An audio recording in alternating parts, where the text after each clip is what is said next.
అసలు రేవ్ పార్టీల నిర్వహణ ఏ చట్టం కిందకి వస్తుంది? కొంతమంది సెలబ్రిటీలు ఇలాంటి రేవ్ పార్టీల్లో దొరికి పోలీసులకు దొరికి ఆధారాలు దొరికినా కూడా ఏ విధంగా తప్పించుకోగలుగుతున్నారు? చాలా ముఖ్యమైనటువంటి విషయం మీద మీరు చక్కటి మంచి విషయాలు తెలుసుకోవడానికి అడిగారు.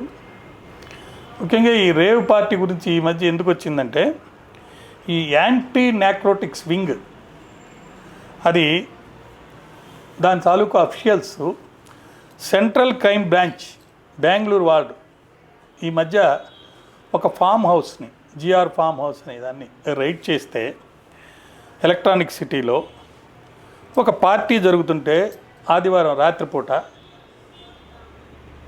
అక్కడకు వచ్చిన సమాచారం ప్రకారం వెళ్ళినప్పుడు దిగ్భ్రాంతి చెందారు. ఉదయం పూట వెళ్ళి అంటే తెల్లవారుజామున ఇంకా కొనసాగుతూనే ఉంది ఆ పార్టీ. అప్పుడు వాళ్ళు అక్కడ చెక్ చేస్తే బాత్రూంలో కొన్ని ప్రదేశాల్లో కొంత మందు, ఉదాహరణకి ఆ ఫామ్ హౌస్ గోపాల్ రెడ్డి గారిది, అది మన హైదరాబాదే ఆయన, GR farm house business man. అయితే 15.5 grams of MDMA, 6.2 grams of cocaine and 6 grams of హైడ్రోగంజా, ఇంకా 5 మొబైల్స్, ఇవన్నీ కూడా అక్కడి నుంచి సీజ్ చేశారు. ఆ సీజ్ చేసేటప్పుడు సుమారు 18 లగ్జరీ కార్లు దొరికినాయంట. 101 మందిని అక్కడ ఉంటే గమనించి పట్టుకోవడం జరిగింది. అంతేకాకుండా మాత్రలు 45 గ్రాముల MDMA మాత్రలు, కొకైన్, ఇంకా వీటిలో 25 మంది యువతులు కూడా ఉన్నారు. ఇప్పుడు అందరికీ వచ్చిన ఆలోచన, అసలు రేవ్ పార్టీ అంటే ఏంటి, అక్కడ ఏం జరుగుతుంది, దీనికి సంబంధించి చట్టాలు ఏం చెప్తున్నాయి, లేకపోతే పట్టుకున్న వాళ్ళు బయట ఎలా తిరుగుతున్నారు, ఇవన్నీ కూడా ఒక మదిలో మెదిలే అనేక ఆలోచనలు, అభిప్రాయాలు, చింతన, సమస్యలు. మేధావి వర్గం దీన్ని ఏ విధంగా చూస్తుంది? అక్కడ అసలు జరిగేది ఏంటంటే, గతంలో పార్టీ అంటే దానికి రీజనబుల్ టైం లోపల కొంచెం మ్యూజిక్ పెట్టుకొని మందు దాగి, అంటే పర్మిటెడ్ లిక్కర్ దాగి డ్యాన్స్లు వేసి వచ్చేసేవాళ్ళు. అది పార్టీ అంటే. మనకు బర్త్డే పార్టీలు అంటే దేవాలయాలకు పోయి రావటం, అలా సాంప్రదాయం వచ్చింది. ఇప్పుడు ఇలా మందు దాగిపోవడం అయిపోయిన తర్వాత ఇంకా డబ్బు యొక్క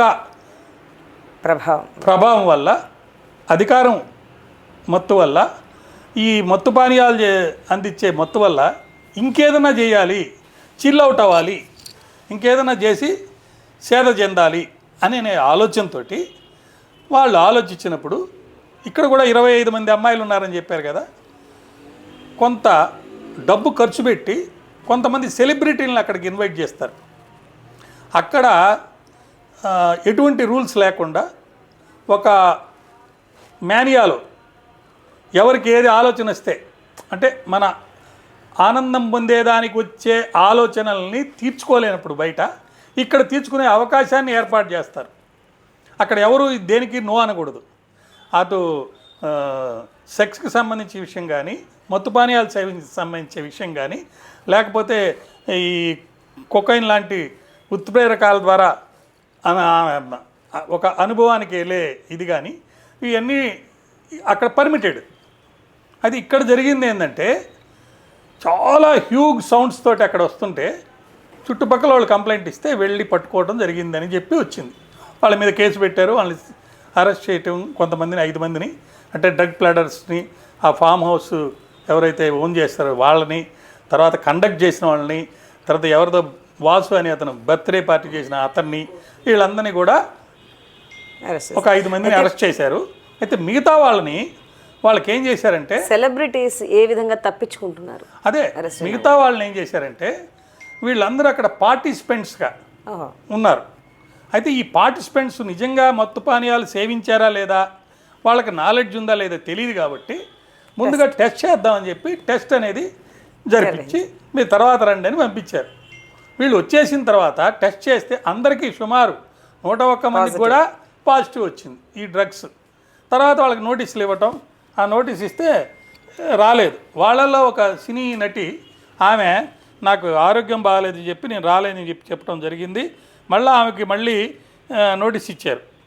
అయితే ఒక వారం సమయం కావాలని వాళ్ళు అడిగితే జూన్ 1వ తారీఖు నాడు మళ్ళా రావాలని బుధవారం నాడు మరో నోటీస్ ఆమెకు పంపించారు. దీంట్లో ముఖ్యంగా ఆంధ్రప్రదేశ్ ప్రస్తుత మంత్రి కాకాని గోవర్ధన్ రెడ్డి అనే ఒక వ్యక్తి యొక్క పేరిట స్టిక్కర్స్ ఒక కారులో దొరికినాయి. అతని పాస్పోర్ట్ కూడా దాంట్లో దొరికిందని చెప్పి అని అంటున్నారు. మే 20వ తారీఖున లక్కింపల్లి వాసు అనే వ్యక్తి రేవ్ పార్టీ నిర్వహించగా వారిలో 50 మంది పురుషులు 27 మంది మహిళల మీద మాదక ద్రవ్యాలు తీసుకున్నట్టు వెల్లడైపోయింది. అందువల్ల మళ్ళీ రమ్మని చెప్పి నోటీస్ ఇచ్చారు. ఇక్కడ మనం చూడాల్సింది ఏంటంటే ఇతర దేశాల్లో కొంత పర్మిషన్ ఇచ్చి కొంత భాగం ఈ మాదక ద్రవ్యాలు సేవించేదానికి పర్మిషన్ వచ్చింది, కొనుక్కుంటున్నారు. కానీ మన దేశంలో అలాంటిది లేదు. 0.1 mg కూడా తీసుకోవడానికి లేదు. అది ప్రొహిబిటెడ్ అన్లెస్ కొన్ని మత్తు పదార్థాలు లేకపోతే ఇంజక్షన్లు డాక్టర్ల యొక్క ప్రిస్క్రిప్షన్ మీద తప్ప. ఇక్కడ డాక్టర్ ప్రిస్క్రిప్షన్ మీద తీసుకున్నట్టు కాదు. ఈ కేసు పూర్వపరాలు చూస్తే చాలా తమాషాగా ఉంటుంది. అసలు శిక్ష కూడా ఎవరికి పడదేమో అన్నట్టుగా ఉంటుంది. కారణం ఏంటంటే వాళ్ళు పర్మిషన్ తీసుకున్నారు. దేనికి? హై మ్యూజిక్ పెట్టుకొని పార్టీ చేసుకోవడానికి అప్ టు 2 AM దాకా పర్మిషన్ ఉంది. వీళ్ళని పట్టుకుంది 3 గంటలకి. అంటే 1 అవర్ ఎక్స్ట్రా టైంని బిగ్గర్ లౌడ్ స్పీకర్స్ తోటి పొల్యూషన్ వచ్చే విధంగా వీళ్ళ యొక్క కాండక్ట్ ఉండింది. ఈ మధ్య సుప్రీంకోర్టు ఏమనిందంటే right to good environment is a fundamental right అని. ఎవరైనా దాన్ని వైలేట్ చేస్తే వాళ్ళు కనుక గవర్నమెంట్కి కనుక కంప్లైంట్ ఇస్తే ఖచ్చితంగా చర్యలు తీసుకుంటారు. అది పరిస్థితి. ఈ పరిస్థితుల్లో మనము ఈ యొక్క డిస్టర్బెన్స్ 1 అవర్ ఎక్స్ట్రా టైంని చేయటానికి మీద దాని మీద ఏదో సమ్ ఫైన్ ఇంపోజ్ చేయొచ్చు, లేకపోతే వార్నింగ్ ఇవ్వచ్చు, అలా జరగద్ది. ఇకపోతే మాదక ద్రవ్యాలు సేవించిన వాళ్ళల్లో 2 రకాలు ఉంటారు. ఒకటి హ్యాబిచువల్గా తాగేవాళ్ళు, లేదా అనుకోకుండా అక్కడికి పోయి బై మిస్టేక్ చేసిన వాళ్ళు. ఇంకొకరు ఎవరంటే పెడ్లర్స్, అంటే వాళ్ళు క్యారీ చేస్తారు, వాళ్ళు అమ్ముతారు. ఒకరు మ్యానుఫ్యాక్చరర్స్, ఒకరేమో అసలు మొత్తం దందా నడిపేవాళ్ళు. వాళ్ళందరికీ శిక్షలు ఎలా ఉన్నా కూడా ఫామ్ హౌస్ నడిపిన వాళ్ళకి ఒక సెక్షన్ కింద శిక్ష ఉంది, 3 ఏళ్ళు ఎంత ఉంటుంది. తర్వాత ఈ పెడ్లర్స్ బిజినెస్ చేసిన వాళ్ళు వాళ్ళకి శిక్ష ఉంది. కానీ విక్టిమ్స్కి వచ్చేటప్పటికే శిక్ష ఉన్నా కూడా వాళ్ళని విక్టిమ్గానే ట్రీట్ చేస్తున్నారు. ఎవరైనా 1-2 సార్లు తాగితే వాళ్ళని విక్టిమ్గా బాధితుడిగా పరిగణించి వాడికి రివెంజ్ తీసుకోకుండా రెట్రిబ్యూషన్ కాకుండా రిఫార్మేషను రీహాబిలేషన్ అనే ఒక కాన్సెప్ట్ తోటి వాళ్ళకి ట్రీట్మెంట్ ఇచ్చి బాలీవుడ్లో కూడా ఇలాంటిదే వచ్చింది. ఇలా చేస్తే వాళ్ళు మళ్ళా చేయకుండా ఉంటారని చెప్పి ఒక ప్రయత్నం అనేది జరుగుతుంది. అలా జరిగే ప్రయత్నంలో భాగంగా వాళ్ళు మాది మొదటిసారి అయింది, తప్పు అయిపోయింది కనుక చెప్తే ఖచ్చితంగా దాన్ని ఒక వేరే పద్ధతిలో ట్రీట్ చేస్తారు.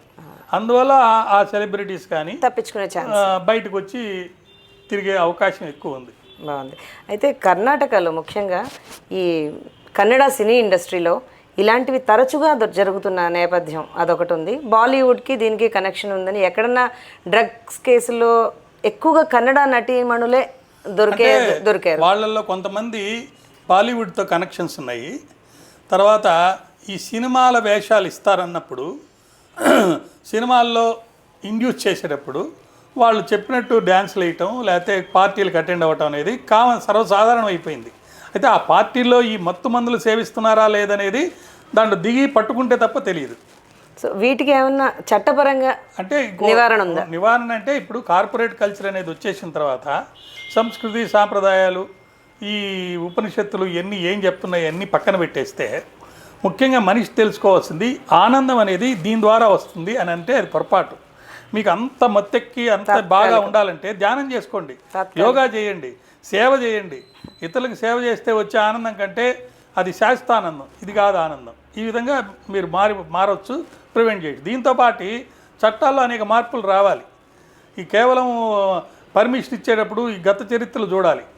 తర్వాత ఒక వాచ్ కూడా పెట్టాలి. 100 మంది కూడేటప్పుడు ఎందుకు కూడుతున్నారు అనే ఒక ఇన్ఫర్మేషన్ ఇంటెలిజెన్స్ ఉంది కదా మనకు, దాన్ని సెర్చ్ చేసి పట్టుకొని చేయొచ్చు. అయితే మీడియా ట్రయల్ ఎక్కువైపోయింది. ఎవరన్నా ఒక సెలబ్రిటీ, ఒక సినిమా యాక్టర్ కనుక ఇన్వాల్వ్ అయితే ఇక దాన్ని కొన్ని రోజులు ట్రోల్ చేయటం, దాని ద్వారా వాళ్ళు నిజంగా చేశారో లేదో తెలియదు కానీ వీళ్ళు చేసేసినట్టుగా శిక్షపడినట్టుగా ఒక చిత్రీకరణ చేసి ఆఖరికి తుస్సని పోద్ది. మళ్ళీ పబ్లిసిటీగా మారిపోయింది.